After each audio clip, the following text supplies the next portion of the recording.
What is the most important mitzvah in the Torah? And of course, if you ask a number of Jews, you'll get any number of opinions. Everybody has their own way of ranking mitzvot. What is important, what's not important. Some people might say it's keeping Shabbat, that's important. Others might say that it's a mitzvah between one man and another, perhaps giving charity. And indeed, it is very hard to rank mitzvot and to say what is important and what is less important. They're all important because of the fact that God gave them to us as obligations. Nevertheless, in our morning prayers, we speak about certain precepts that one benefits from in this world and in the world to come. So, for example, doing acts of kindness to other people, bringing peace between husband and wife, assisting a bride to get married when she can't afford it. And then the prayer concludes, V'talmud Torah keneged kulam. But the study of Torah is equal to all of them. It outweighs all of them. So if you had all of the other 612 mitzvot on one side of the scale and the mitzvah of studying Torah on the other, it would outweigh them all. It is, according to our sages, the most important mitzvah. And there are many different reasons for this. The most simple reason being is that if you don't study Torah, you don't know how to do the rest of the mitzvot. How will you know how to make a sukkah that is kosher? How will you know how to keep kashrut properly?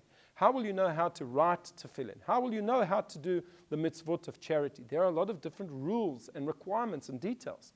And unless you study Torah, you will never know. As the Talmud says, it says, Talmud mevi lidei maaseh, that learning brings to action, but action doesn't bring to learning.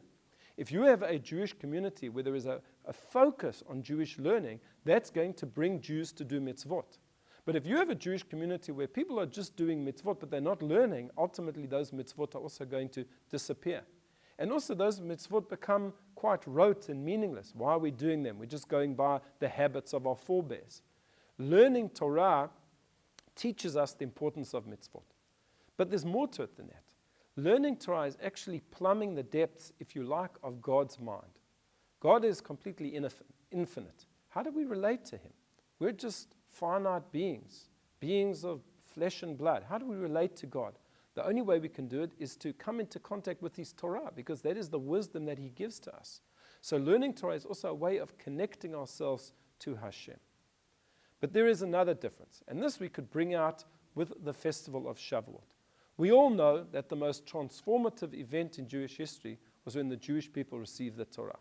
That was the whole reason why they came out of Egypt in the first place. It wasn't just for freedom, for the sake of being free, but to come to the mountain and to become a nation under God with the constitution being the Torah that He gives us.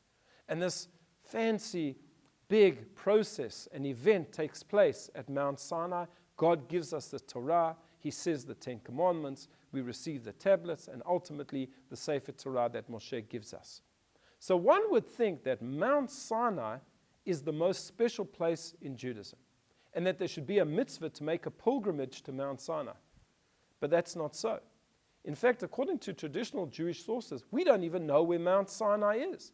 Yes, if you go to Israel, they'll take you on a tour in the Negev, in the Sinai region, and they'll tell you that this is Mount Sinai, but we don't know 100% whether that is Mount Sinai. There is no mitzvah in the Torah to make a pilgrimage to Mount Sinai. If the giving of the Torah was something so important, why don't we know the location and the whereabouts of Mount Sinai? This is a puzzling question. And the idea being is that the giving of the Torah was not something that happened once in our history at Mount Sinai, and therefore it's an important place. It is something that is happening all of the time.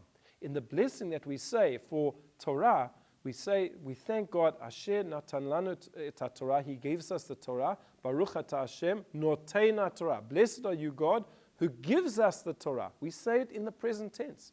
You continue to give us the Torah all of the time. It wasn't an event that happened a long time ago. It's an event that's happening right now.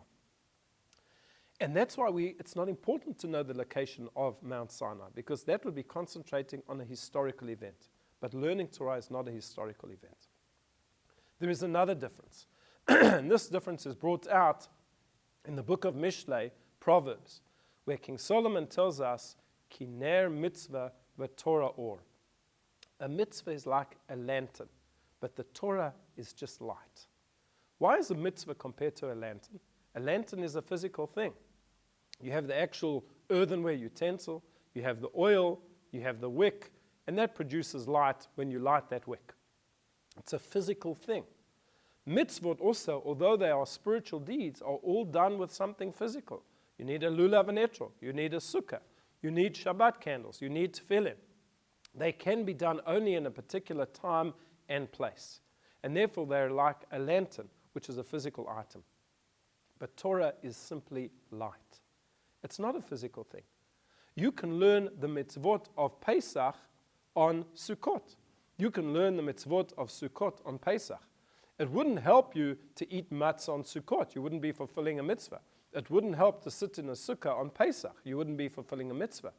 But you can learn Torah at any time and at any place, because Torah is greater than the physical world.